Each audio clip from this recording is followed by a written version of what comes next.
சிரிக்கவும், சிந்திக்கவும் கூடிய தெனாலிராமன் கதையின் வரிசையில் இன்னைக்கு என்ன கதை பார்ப்போம் வாங்க. தெனாலிராமன் வசிக்கிற ஊர்ல இருக்கிற சாமியார்கள்லாம் அவங்களுக்கு ரொம்ப கவலை இருக்கு அப்படின்னு யோசிக்கிறாங்க. அவங்களோட கவலைகள்லாம் அவங்க ரொம்ப யோசிக்கிறதுனால, அவங்களுக்கு ரொம்ப மனசெல்லாம் பாரமாகுது.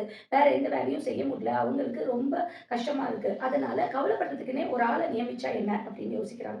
அதற்கு தெனாலிராமனோட உதவிய கேட்கிறாங்க. தெனாலிராமன்ட்ட எங்களோட கவலைகள்லாம் நீங்களே சிந்திக்க ஆரம்பிச்சுட்டீங்கன்னா, நாங்க நிம்மதியா இருப்போம் அப்படின்னு சொல்றாங்க. அதற்கு தெனாலிராமன், நான் அப்படி செஞ்சா நீங்க எனக்கு என்ன தருவீங்க அப்படின்னு கேட்கிறாங்க. உடனே எல்லா சாமியார்களும் ஒண்ணா சேர்ந்து, "நாங்க வாரம் வாரம் உங்களுக்கு 100 தங்க காசுகள் சம்பளமா தருவோம்" அப்படின்னு சொல்றாங்க. இத கேட்ட உடனே தெனாலிராமன் சொல்றாங்க, "அதெல்லாம் சரி வராது" அப்படின்னு சொல்றாங்க. "ஏன் சரி வராது? உங்களுக்கு 100 தங்க காசுகள் பத்தாதா?" அப்படின்னு. "அப்படிலாம் இல்ல. நீங்க வாரம் வாரம் 100 தங்க காசுகள் குடுத்தாவே, என்னால எப்படி உட்கார்ந்து கவலை எல்லாம் பட முடியும்? நான் ரொம்ப சந்தோஷமாயிடுவேன்ல. அதனால இதெல்லாம் வேலைக்கு ஆகாது. போயிட்டு வாங்க" அப்படின்னு கிளம்பி போயிடுறாரு தெனாலிராமன். கதையோட நீதிங்க, எல்லாருக்குமே கவலை இருக்கத்தாங்க செய்யுது. அவங்கவங்க கவலைய அவங்கவங்க தான் படணுமே தவிர, மத்தவங்க கவலைப்பட முடியாது. மேலும் கவலைப்படுறதுனாலயும் எந்த விஷயமும் சரியாயிட போறதில்ல.